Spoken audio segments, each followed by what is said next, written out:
حضرت عبداللہ بن جعفر حضرت جعفر تیار کے بیٹے تھے، نبی پاک کی پھوپھی کے بیٹے تھے حضرت زبیر بن عوام رضی اللہ تعالیٰ، وہ انتقال کر گئے۔ ان کا جب وصال ہوا تو 10 لاکھ دینار کا قرضہ تھا ان پر، اور جو زمین انہوں نے چھوڑی وہ زمین بنجر تھی۔ لو سن لے، جن پر قرضہ چڑھا ہوا وہ نسخہ بھی سن لے، جن پہ قرضے ہیں نا، جو تنگ دست ہیں، جو روز رکے بھیجتے ہیں دعاؤں کے کہ بڑی پریشانی ہے، وہ وظیفہ سنیں، وہ وظیفہ سنیں۔ ہمارے زمانے میں وظیفے لینے کا رواج نہیں، تویز لینے کا رواج ہے۔ لینا چاہیے، تویز بری چیز نہیں، اچھی چیز ہے، لیکن زیادہ کام برکت والا کیا ہے؟ اللہ اللہ کرنا۔ کیا کام ہے؟ سجدہ کرنا برکت والا کام ہے۔ حضرت عبداللہ بن جعفر تیار کہتے ہیں میں نے قرضہ لینا تھا زبیر بن عوام سے، وہ وصال کر گئے۔ میں ان کے بیٹے کے پاس گیا، عبداللہ بن زبیر کے پاس۔ میں نے کہا پیسے لینے تھے، کہا بالکل لینے ہیں، میرے ابا جی مجھے وصیت کر کے گئے، لکھ کے گئے کہ یہ پیسے دینے، اور وہ یہ لکھ کے گئے ہیں، میں زندگی بھر کوشش کرتا رہا ہوں، ادا نہیں ہو سکے، بیٹا تیری ذمہ داری ہے میرے قرضے ادا کرنا۔ عبداللہ بن زبیر رضی اللہ تعالیٰ عنہ کہنے لگے میں انشاءاللہ آپ کی رقم دے دوں گا۔ تو عبداللہ بن جعفر تیار کہنے لگے بھائی ہم دونوں آپس میں ہیں، کوئی شے نہیں چھوڑ کے گئے آپ کے ابا جی، کوئی چیز نہیں۔ توجہ ہے میری بات پر؟ یہ صحابہ کا ذرا انداز دیکھیے گا بندگی کا، کوئی چیز نہیں چھوڑی۔ تو حضرت زبیر بن عوام کہنے لگے ایک زمین کا ٹکڑا ہے، وہ بھی بنجر ہے، اس میں بھی کوئی کھیتی نہیں اگتی، سبزہ نہیں ہوتا، بنجر ہے، پانی کوئی نہیں، اور وہ اتنی خشک ریتلی زمین ہے کہ بڑا مشکل کام ہے وہاں سیراب کرنا، بے آباد زمین ہے۔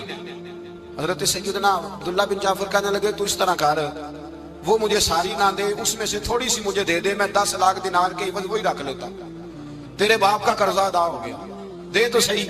انہوں نے کہا کیا کریں گے، وہ تو کسی کام کی نہیں، چند کوڑیوں کی بھی نہیں، فرمایا مجھے دے دو، میں جانوں اور میرا کام جانے۔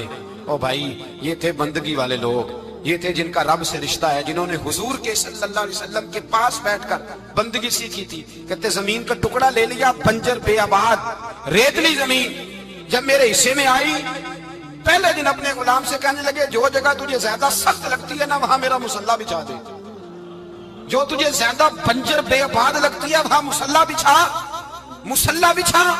غلام نے مصلی بچھایا تو عبداللہ بن جعفر نے اللہ اکبر کہہ کے نیت باندھی۔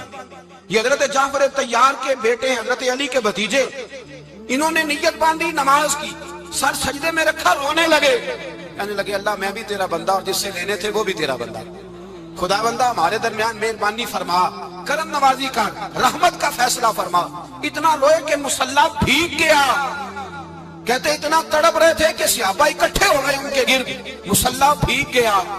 جب بھیگا ہوا مصلی نماز مکمل کر کے اٹھایا نا، کہتے مصلی اٹھایا تو نیچے سے اللہ نے پانی کا چشمہ جاری فرما دیا، اللہ نے پانی کا چشمہ جاری کر دیا۔ فرمایا بناؤ حوض، کرو کھیتیاں سیراب۔ فرماتے ہیں جہاں ایک درخت نہیں اگتا تھا اللہ نے پورا باغ اگا دیا، جہاں ایک پھل نہیں ہوتا تھا وہاں عالی شان پھل لگ گئے، قرضے بھی ادا ہوئے۔ حضرت زبیر بن عوام کے بچوں کے پاس مال دولت بھی بچ گیا۔ لوگ جب کہتے ہیں یہ ساری کس چیز کی برکت ہے، اور فرماتے ہیں یہ ساری سجدوں کی برکت ہے، یہ رب کی بندگی کی برکت ہے، یہ اس کی بارگاہ میں نماز پڑھنے کی۔ مسلمان توجہ نہیں کرتا، توجہ نہیں۔ جاگ رہے ہیں آپ حضرات؟ یہاں کوئی حکومت اعلان کرے نا کہ ہر نماز کے بعد 500 روپیہ، کتنا جی؟ میرے خیال ہے کسی بھی نہیں ہونا مسجد۔ اور خدا کے بندو بات سمجھو، رب فرماتا ہے تو مسجد آدھا میں تجھے برکت عطا کروں گا، میں تجھے برکت دوں گا۔ میں ایک صحابی کہتے ہیں مجھے اکثر یہ حضور کا فرمان سنتا تو میرے دل میں خیال آتا آخر اللہ کس طرح برکت دیتا ہے اللہ آخر۔ ایک صحابی کہتے ہیں نبی پاک صلی اللہ تعالیٰ علیہ وسلم نے فرمایا عبادت کرو اللہ برکت دے گا۔ میرے دل کے اندر خیال آیا کس طرح، آخر اللہ کس طرح سے نوازتا ہے، اعلان کیا ہے؟ کہتے میں یہ بات سوچ کے نا تو مجھے قضائے حاجت کی حاجت ہوئی، پخانہ پیشاب کے لیے میں نکلا تو ایک جگہ دور جا کے میں بیٹھا کھیتوں میں، دور جا کے کہتے میں پیشاب کر رہا تھا تو ایک چوہا اپنے بل سے نکلا اور ایک ہیرا میرے پاس رکھ گیا، میں پیشاب کر رہا ہوں، کہتے پھر گیا اندر تو ایک ہیرا اور رکھ گیا، پھر گیا تو پھر رکھ گیا، پھر گیا تو پھر رکھ گیا، کہتے 15 ہیرے چھوڑ گیا۔ اب میں فارغ ہوا، وہ ہیرے اٹھائے گھر نہیں لے کے گیا، مسجد نبوی میں گیا کہ حضور سے پوچھوں میرے لیے جائز بھی ہے کہ نہیں، بلوں سے نکل رہے ہیں، بلوں سے پیسے نکل رہے ہیں، ہمارے سارے بلوں میں ہی چلے جاتے ہیں، بلوں سے پیسے آ رہے ہیں صحابہ کو، برکت دیکھیں عبادت، بلوں سے پیسے آ رہے ہیں، بل سے۔ فرماتے ہیں میں وہ ہیرے اٹھائے تو در رسول پہ، جب میں نے پہلا قدم رکھا نا مسجد نبوی میں تو تو مجھے بتانا نہیں پڑا، میرے مصطفیٰ نے میرا چہرہ دیکھا اور مسکرا کے فرمایا پتہ چلا ہے اللہ کس طرح نوازتا ہے، خبر ہوئی ہے اللہ کس طرح نوازتا ہے؟ فرمایا رب کی بارگاہ میں جھکے رہو، وہ تمہیں وہاں سے دے گا تمہارا گمان بھی نہیں گیا ہوگا، اس کے حضور تو آؤ، اس کی جانب تو توجہ کرو۔ بندگی کی اپنی ایک لذت ہے، سجدے کا اپنا ایک ذائقہ ہے۔ اگر آپ نبی کریم سید عالم صلی اللہ تعالی علیہ وسلم کی عبادات کو ملاحظہ کریں نا تو سرکار کی زندگی میں کثرت ہے عبادت کی۔ اعلان نبوت سے پہلے کتنے کتنے مہینے حضور غار حرا میں عبادت کرتے تھے، تنے تنہا۔ حرم کعبہ قریب تھا لیکن وہاں رش ہوتا تھا، لوگ ہوتے تھے۔ فرمایا میں اکیلے میں اپنے رب کو منانا چاہتا ہوں۔ کتنے کتنے ایام حضور غار حرا میں عبادت کرتے۔ پھر صحابہ کرام علیہم رضوان فرماتے ہیں کہ مدینہ منورہ میں حضور کا یہ رنگ ہوتا، اتنے لمبے سجدے کرتے کہ لگتا روح مبارک کی پرواز کر گئی، اتنے لمبے سجدے کرتے۔ حضرت سیدنا معاذ بن جبل رضی اللہ تعالیٰ عنہ فرماتے ہیں 3 دن ہو گئے حضور چلے گئے، مدینے میں نظر ہی نہیں آ رہے۔ صحابہ پریشان، ابو بکر صدیق، عمر فاروق، عثمان غنی، مولا علی ڈھونڈتے پھرتے، حضور سید عالم صلی اللہ علیہ وسلم کا پتہ نہیں۔ فرماتے ہیں جناب صدیق ایک بار گھومتے گھومتے جبل سلا کی پہاڑی کے قریب گئے، ایک چرواہا بکریاں چلا رہا تھا، اس سے پوچھا تم نے میرے محبوب کو تو نہیں دیکھا؟ تو کہنے لگا مجھے نہیں پتا تمہارے محبوب کون ہے۔ ایک آدمی آج 3 دنوں سے غار میں رو رہا ہے، اتنی شدت کے ساتھ روتا ہے کہ میری بکریاں جا کے غار کے سامنے بیٹھ جاتی اور بکریاں بھی روتی ہیں، میں بڑا کھینچتا ہوں پر لوٹتی نہیں، رات کو گھر لے کے جاتا ہوں تو جاتی نہیں، سویرے باڑے سے نکالتا ہوں تو دوڑی ہوئی آتی ہے، پھوٹ پھوٹ کے روتی ہیں، لیکن حال یہ ہے کہ دودھ پہلے سے بھی زیادہ دیتی ہیں۔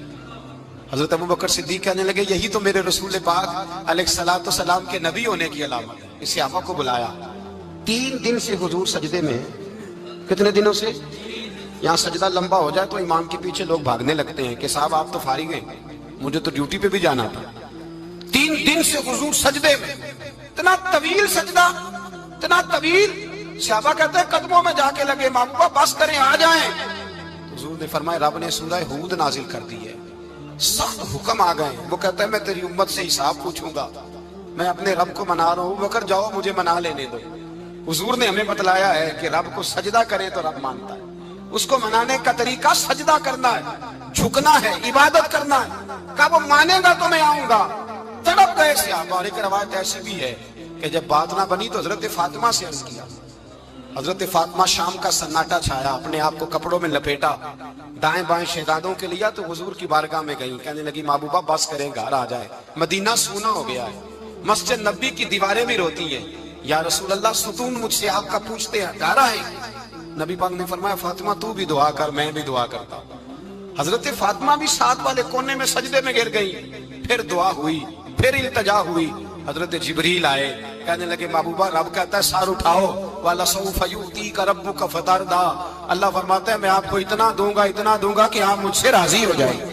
تو حضور تو سجدے کے عالم میں۔ حضرت سیدنا عبد الرحمن ابن عوف کہتے ہیں میں حضور کے ساتھ تھا، ہم مسجد نبی سے نکلے تو سامنے ایک باغ آیا، حضور فٹافٹ گئے اور باغ میں سر سجدے میں رکھ دیا، دیر تک حضور نے سجدہ کیا، اتنا لمبا کہ جیسے کسی کی روح پرواز کر گئی۔ کہتے میں حضور فارغ ہوئے تو عرض کی حضور اتنے لمبے سجدے کی وجہ؟ تو فرمایا میرے پاس جبریل آئے تھے اور انہوں نے کہا یا رسول اللہ رب کہتا ہے آپ کا جو امتی ایک بار درود پڑھے گا اللہ اس پہ 10 رحمتیں نازل کرے گا، اللہ اس کے 10 گناہ معاف کرے گا، اللہ اس کے 10 درجے بلند کرے گا۔ تو میں نے کہا سجدہ کر کے شکر نہ ادا کر لوں؟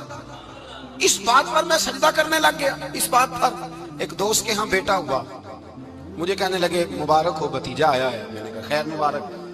بڑے عرصے کے بعد اللہ نے نوازا، میں نے 5 کلو مٹھائی بھیجی آپ کی جانب، دوستوں کو کھلا دیجیے۔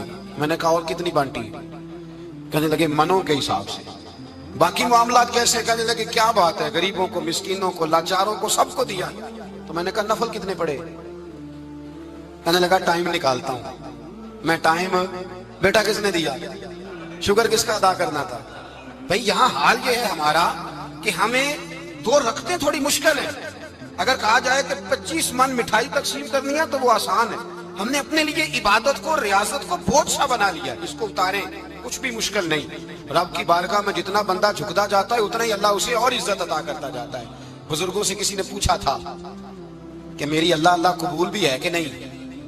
تو وہ کہنے لگے رب کو تیری پہلا سجدہ قبول تھا تو تب اس نے دوسرے کی توفیق دی تھی، اسے تیری فجر قبول تھی تو تجھے زور پڑھنے کی توفیق دی، اس نے تیرا پہلا روزہ قبول کیا تو دوسرا رکھنے کا موقع دیا۔ یہ علامت ہے قبولیت۔ میرے محبوب نے فرمایا بندگی کرو، اس کے حضور آؤ، کبھی کا صلاۃ اللیل پڑھو، کبھی کا تہجد پڑھو، کبھی کا اشراق پڑھو، کبھی کا چاشت پڑھو، کبھی کا اوابین پڑھو۔ اور میرے مصطفیٰ نے فرمایا ہو سکے تو اٹھ کے تہجد پڑھو، باقی نمازوں پہ رب تمہیں ثواب دے گا۔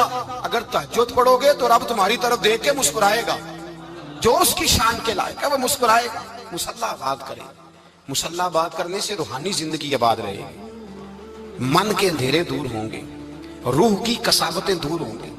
انسان اللہ سے جڑا ہوتا ہے تو اس کی بندوں کی جانب توجہ ہی کم جاتی ہے، حسد کون کر رہا ہے، مخالفت کون کر رہا ہے، جھگڑا کون کر رہا ہے، بغض کون پیدا کر رہا ہے، ان چیزوں سے ویسے ہی بچا رہتا ہے۔ میرے محبوب پاک سید عالم صلی اللہ علیہ وسلم کثرت سے سجدہ کرتے ہیں۔ قیامت کے دن حضور شفاعت کس طرح کریں گے؟ سجدہ کر کے 4 سجدے کریں گے حضور۔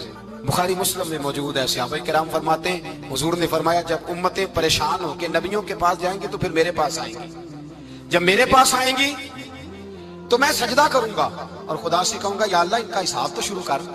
فرمایا میرے ایک سجدے سے اللہ حساب شروع کرے گا۔ پھر میرے غلام رہ جائیں گے جنہوں نے بہانے بنائے ہوں گے، نماز پڑھی ہوگی، یہ بہانہ ہے خدا کی رحمت حاصل کرنے کا، جن کے پاس تو کچھ ہوگا وہ تو اس بہانے کے سبب چلے گئے، گناہ گار رہ گئے، تڑپ کے کہیں گے محبوبہ ہم کیا کریں؟ تو حضور فرماتے ہیں میں لمبا سجدہ کروں گا۔ فرماتے ہیں میں لمبا سجدہ جب کروں گا تو رب لمبے سجدے کے بعد فرمائے گا محبوب سر اٹھائیے، آپ مانگیے میں عطا کرتا ہوں، آپ سوال کیجئے میں دیتا ہوں، آپ سفارش کیجئے میں قبول کرتا ہوں۔ تو میں اللہ میرے گناہ گاروں کو بخش دے۔ رب کہے گا جس کے دل میں رائی کے دانے کے برابر ایمان ہے اسے لے جائیے، لے جائیے، لے جائیے اسے۔ ایک حدیث میں ہے جس کے دل میں جو کے دانے کے برابر ایمان ہے لے جائیے۔ حضور فرماتے ہیں ان کو جنت میں بھیج کے میں پھر سجدے میں گر جاؤں گا۔ لمبا سجدہ، تیسرا سجدہ، اے اللہ مہربانی کا رحمت فرما۔ اللہ کہے گا محبوب سر اٹھاؤ، جو مانگو گے میں دوں گا، یا اللہ اور فضل کر۔ جس کے دل میں رائی کے دانے سے بھی کم ایمان ہے محبوب اسے بھی جنت میں لے جاؤ۔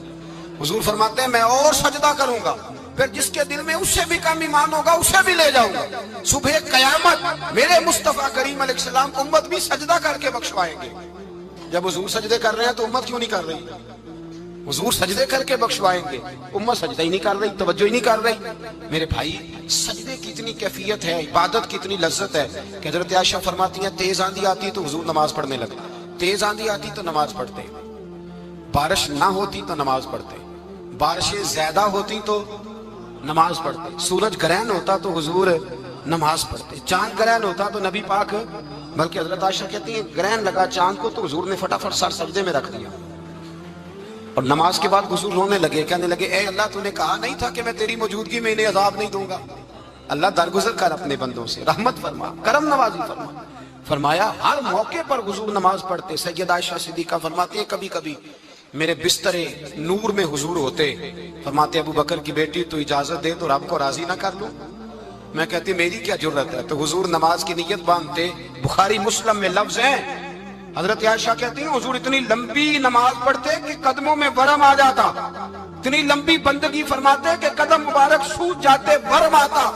میں عرض کرتی حضور آپ کی برکت سے اللہ اگلے پچھلوں کو معاف کرے گا، آپ اتنی آہوزاری کیوں کرتے ہیں؟ اللہ نے آپ کو محبوب بنایا ہے، شفاعت کا حق دیا ہے، سب سے اعلیٰ امت دی، حضور اتنی آہوزاری؟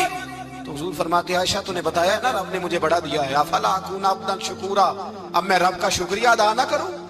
میں لمبی نمازیں پڑھ کے اس کا شکریہ ادا کرتا ہوں، اس کی بارگاہ میں حاضر ہوتا ہوں۔ میرے بھائی نماز نہیں تو انسان کاہے کا، سجدہ نہیں تو اس نے زندگی کہاں بتا دی؟ اگر اللہ کی بارگاہ میں ایک صحابی نے سر سجدے میں رکھا تو ماتھے پہ مٹی لگ گئی، وہ جھاڑنے لگے، میرے قریب نے فرمایا نہ جھاڑ، جب تک سجدے کی مٹی پیشانی پہ رہتی ہے اللہ کے فرشتے درود پڑھتے رہتے ہیں، اس سے رہنے دو، یہ تو لذت ہے۔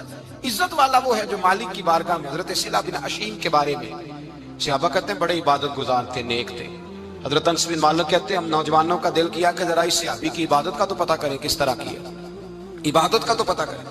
فرماتے ہیں جنگ کا موقع تھا، رات کے وقت جب دنیا سو گئی نا تو وہ بھی لیٹ گئے، جب دیکھا سب لوگ سو گئے تو چپکے سے اٹھے تو جنگل میں چلے گئے، جنگل میں جا کے نماز کی نیت باندھ لی۔ کہا صلہ بن عشیم صحابی ہیں، وہاں نماز پڑھنے لگے، کہتے ہیں میں بھی پیچھے پیچھے ہو گیا کہ پتہ تو کروں کس طرح پڑھتے ہیں۔ تھوڑی دیر گزری تو شیر آ گیا، شیر نے آ کے تھاڑا، للکارا۔ فرماتے ہیں میں ڈر کے درخت پہ چڑھ گیا۔ حضرت صلہ بن عشیم نے نماز کا سلام پھیرا، اطمینان کے ساتھ شیر سے کہنے لگے اور جا چلا جا کہیں اور رزق تلاش کر، میں تو اپنے رب کی عبادت کر رہا ہوں۔ میں تو اس کی بارگاہ میں جھکا ہوا ہوں, مجھ پر تیرا قبضہ نہیں ہو سکتا. جب جنگلی درندوں کا قبضہ نہیں ہو سکتا تو کسی اور درندے کا عبادت گزار پہ قبضہ ہو سکتا ہے؟ حضرت انس بن مالک فرماتے ہیں مجھے سمجھ آ گئی, جو درندوں سے بچنا چاہے, ظالموں, جابروں, فاسقوں سے بچنا چاہے, وہ اپنے آپ کو رب کی بارگاہ میں جھکائے, وہ اس کے حضور حاضری دے. جو بچنا چاہے. میرے بھائی, رمضان المبارک آیا, مسجدیں بھری, 2-3 دن 4 دن نئی صفیں خریدی لوگوں نے, پھر 2-4 روزے گزرے, پھر چند دن گزرے, پھر وہی معمول کے نمازی. ایک بات بتاؤ, گکھڑ میں نا 4-5-6 قبرستان ہیں, ان قبرستانوں کی تختیوں کو کبھی پڑھیں جا کے. ایسے لوگ آپ کو ملیں گے جن کی وجہ سے حکومتیں چلتی تھیں, وہ سو گئے تو پیچھے کام بند ہو گیا. کیا ہوا؟ کام چل رہا ہے کہ ختم ہو گیا؟